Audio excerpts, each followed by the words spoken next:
ایک بندے کے پاس ایک شخص آیا جو بہت پریشان تھا اور کہنے لگا، حضرت میں دن رات محنت کرتا ہوں، بہت پیسہ کماتا ہوں، لیکن میرے گھر میں برکت نہیں ہے، پیسہ کہیں غائب ہو جاتا ہے، مجھے پتہ ہی نہیں چلتا۔ کوئی مجھے ایسا وظیفہ بتائیے کہ میرے گھر میں برکت آ جائے۔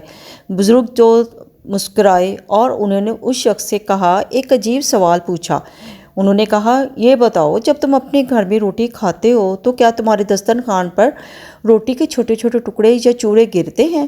اس شخص نے جواب دیا، جی ہاں حضرت، ظاہر ہے جب بچے یا ہم کھانا کھاتے ہیں تو چند ٹکڑے تو نیچے گر ہی جاتے ہیں۔ پھر بزرگ نے اس سے سوال کیا، پھر تم ان ٹکڑوں کا کیا کرتے ہو؟ اس شخص نے لاپرواہی سے کہا، کم و بیش کچھ بھی نہیں حضرت، وہ تو معمولی سے ٹکڑے ہوتے ہیں، بعد میں جھاڑو کے ساتھ صاف ہو کر کچرے میں چلے جاتے ہیں۔ بزرگ کا چہرہ ایک دم سنجیدہ ہو گیا اور انہوں نے کہا، میری بات سنو، تمہیں کسی وظیفے کی ضرورت نہیں ہے، تمہاری پریشانی کا جواب تمہارے اسی عمل میں ہے۔ جہاں اللہ کے دیے ہوئے رزق کے چھوٹے سے ٹکڑے کی بھی بے ادبی ہوتی ہے اور اسے کچرے میں پھینک دیا جاتا ہے، وہاں سے اللہ اپنی برکتیں سمیٹ لیتا ہے۔ تم لاکھوں کما لو، لیکن اگر رزق کی قدر نہیں کرو گے تو برکت کبھی نہیں آئے گی۔ وہ شخص سن کر حیران رہ گیا اور اسی وقت توبہ کر لی۔ آپ کے گھروں میں بھی چھوٹی چھوٹی باتیں اور ایسی آتے ہیں جن پر ہم دھیان نہیں دیتے۔ تو آج میں آپ کو 3 اہم عمل جنہیں اپنانے سے آپ کے گھر اور رزق میں اللہ کی طرف سے بے شمار برکت آئے گی، اور ساتھ ہی جانیں گے وہ 3 غلطیاں جو چیزیں اگر آپ نے نہیں چھوڑی تو آپ کے گھر میں ہمیشہ کے لیے جو برکت ہے وہ رک سکتی ہے۔ اس ویڈیو کے بالکل آخر میں آپ کو ایک ایسی آسان اور چھوٹی سی دعا بتاؤں گی جسے ہر کوئی آسانی سے پڑھ سکتا ہے، لیکن اس کا موضوع اتنا بڑا ہے کہ اسے پڑھنے کے تمام مسئلے مسائل ہیں جو پریشانیاں ختم ہو جائیں گی۔ تو آپ نے وہ وظیفہ اور وہ دعا لازمی کرنی ہے اور توکل کے ساتھ اس کو بالکل نہیں چھوڑنا۔ سب سے پہلے میں آپ کو وہ 3 عمل بتاؤں گی جو برکت بڑھائیں گے۔ سب سے پہلے ہوتا ہے شکر گزاری، یعنی کہ الحمدللہ کہنا۔ پہلا اور سب سے خوبصورت عمل ہے شکر اللہ کا۔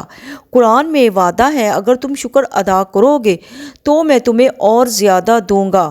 عمل کیسے کریں؟ ہمارے پاس جو ہے، چاہے وہ کم ہو یا زیادہ، اس پر ہر وقت الحمدللہ کہنا۔ جب ہم اپنی نعمتوں کو گننا شروع کرتے ہیں تو اللہ ان میں اور اضافہ کر دیتا ہے۔ کبھی بھی اپنی کمیوں کو رونا نہ روئیں، بلکہ جو موجود ہے اس پر آپ ہمیشہ خوش رہیے۔ اور دوسرا عمل جو میں آپ کو بتاؤں گی وہ ہے صبح کے وقت کی برکت۔ کیا بات ہے، صبح اٹھنے کا لطف ہی کچھ اور ہے۔ صبح اٹھنا ایک خوبصورت عمل ہے۔ اور دوسرا، صبح جلدی اٹھ جانا۔ ہمارے نبی صلی اللہ علیہ وآلہ وسلم نے فرمایا، امت کے لیے صبح کے وقت میں برکت بتائی گئی ہے۔ عمل کیسے کریں؟ فجر کی نماز کے بعد سو جانے کے بجائے اپنے دن کا خوبصورت آغاز کریں، چاہے وہ اللہ کا ذکر ہو، آپ کا کام ہو یا گھر کی صفائی۔ جو لوگ صبح کا وقت سوتے ہوئے گزار دیتے ہیں نا، وہ دن کی سب سے بڑی برکت سے محروم ہو جاتے ہیں۔ دن کا لطف، صبح کی برکت وہ چھوڑ دیتے ہیں، محروم رہ جاتے ہیں اس کی خوبصورتی سے۔ آپ لوگوں کو یہ یاد رکھنا ہے کہ صبح اٹھنے میں بہت برکت ہے اور ہمارے دن بھر میں ہم چک و بند رہتے ہیں، یعنی کہ چست رہتے ہیں۔ اور نمبر 3، صدقہ اور صلہ رحمی ہے۔ صدقہ دینا اور اپنے رشتہ داروں کے ساتھ اچھا سلوک کرنا۔ صدقہ صرف پیسے کا نہیں ہوتا، کسی کو دے کر مسکرا دینا یا کسی کی مدد کر دینا بھی صدقہ ہے۔ جب آپ اللہ کی راہ میں دیتے ہیں تو وہ اسے 10 گنا بڑھا کر آپ کو واپس کر دیتا ہے، اور اس کے ساتھ ہی اپنے قریبیوں اور رشتہ داروں کے حقوق پورے کرنے سے رزق کے دروازے کھلتے ہیں۔ آپ دیکھیے، اپنے ارد گرد جانیے، اپنے رشتہ داروں کو دیکھیے، آنکھیں مت بند کریں، ان کی تکلیف کو سمجھیں، ان کی مدد کیجیے۔ یہ آپ کی برکت کا سب سے اہم حصہ ہے۔ اور تیسری 3 چیزیں جو آپ کی برکت کو روک دیتی ہیں۔ اب ہم بات کریں گے ان 3 چیزوں کی جو ہمارے گھر میں موجود ہیں تو برکت چاہ کر بھی نہیں آتی اور آتی ہوئی برکت بھی رک جاتی ہے۔ رزق کی بے ادبی اور اس کو ضائع کرنا، پلیٹ میں کھانا چھوڑ دینا، باسی کھانا پھینک دینا یا ضرورت سے زیادہ فضول خرچی کرنا، جہاں رزق کی بےدبی ہوتی ہے وہاں سے برکت اٹھ جاتی ہے۔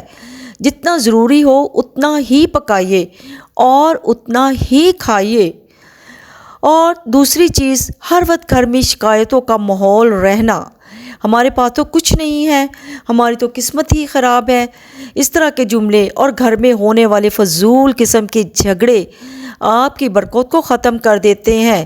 جھوٹ بولنا، بات بات پر رونا، ناشکری کرنا، خاص کر کاروبار یا پیسوں کے معاملے میں فوراً برکت کو کھینچ لیتا ہے، تو آپ اس عمل سے آپ کو بچنا ہوگا، ورنہ آپ کے گھر میں برکت کبھی نہیں داخل ہوگی۔ اور تیسرا یہ ہے کہ سب سے بڑی وجہ اللہ کی عبادت سے دوری ہے، خاص کر نماز کو چھوڑ دینا، قرآن کو چھوڑ دینا اور نیک اعمال نہ کرنا۔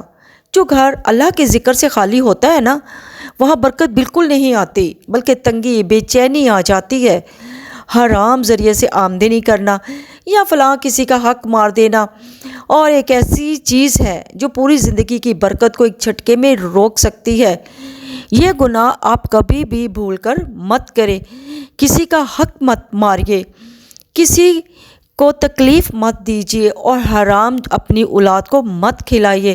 برکت کبھی آپ کے گھر اور آپ کے بچوں میں نہیں آئے گی اور یہ نسل در نسل آپ کو تکلیف دیتی رہے گی، اور آپ کے آئندہ نسل کے گھروں میں بھی برکت کبھی نہیں آئے گی۔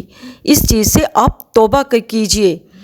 تو میں نے ویڈیو کے شروع میں آپ سے وعدہ کیا تھا کہ میں ضرور آپ کو ایک اچھی، آسان، طاقتور دعا ہے وہ میں آپ کو بتاؤں گی، جو ہم سب کو یاد بھی کرنی ہے اور اس کی طاقت سے آپ نے واقف بھی ہونا ہے۔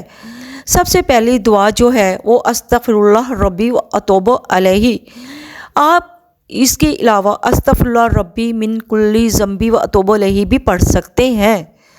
قرآن پاک میں اللہ تعالیٰ فرماتا ہے کہ جو انسان کثرت سے استغفار کرتا ہے اللہ اس کی تنگی کو دور فرما دیتا ہے، آسمان سے برکت کی بارش برساتا ہے، اس کے مال اور اولاد پہ برکت دیتا ہے اور اسے وہاں سے دیتا ہے جہاں اس کا گمان بھی نہیں ہوتا۔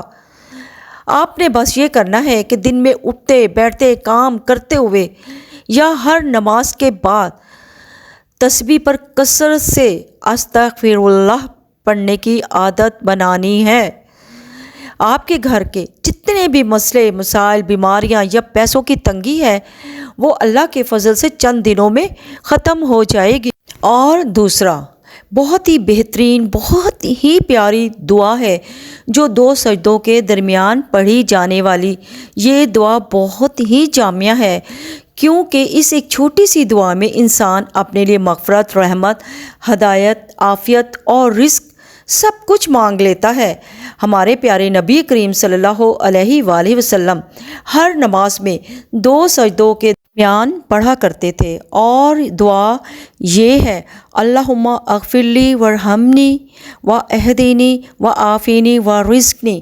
اس کا ترجمہ یہ ہے، اے اللہ مجھے بخش دے، مجھ پر رحم فرما، میرے نقصان پورے کر دے، میرا مرتبہ بلند کر، مجھے رزق دے اور مجھے ہدایت عطا فرما۔ اس چھوٹی سی دعا میں ہم اللہ سے مغفرت، رحمت، عزت، ہدایت اور سب سے بڑھ کر ورزقنی یعنی رزق اور برکت مانگتے ہیں۔ جب آپ روزانہ اپنی 5 نماز میں ہر رکعت میں دونوں سجدوں کے درمیان اسے پڑھنے کا معمول بنا لیں گے تو یقین مانیے زندگی کا کوئی ایسا مسئلہ یا تنگی نہیں جو دور نہ ہو جائے۔ اللہ پاک خود آپ کے رزق اور عافیت کا ضامن بن جائے۔ زندگی میں سکون اور رزق میں برکت پیسوں سے نہیں بلکہ صحیح عملوں اور اللہ پر کامل یقین سے آتی ہے۔ آج ہی سے آپ ان باتوں پر عمل کریں اور ان دعاؤں کو اپنی زندگی کا حصہ بنائیے، پھر دیکھیے آپ کی زندگی کہاں چلتی ہے اور کہاں جائے گی۔ برکت ہی برکت، رحمت ہی رحمت آپ کے گھروں میں اور آپ کی نسلوں میں منتقل ہو جائے گی۔ اگر آپ کو آج کی یہ ویڈیو اچھی لگی تو اسے ضرور شیئر کیجیے گا اور لائک کیجیے۔ کامنٹ میں الحمدللہ یا استغفر اللہ ضرور لکھیے گا۔ ملتے ہیں اگلی ویڈیو میں، تب تک کے لیے اللہ حافظ۔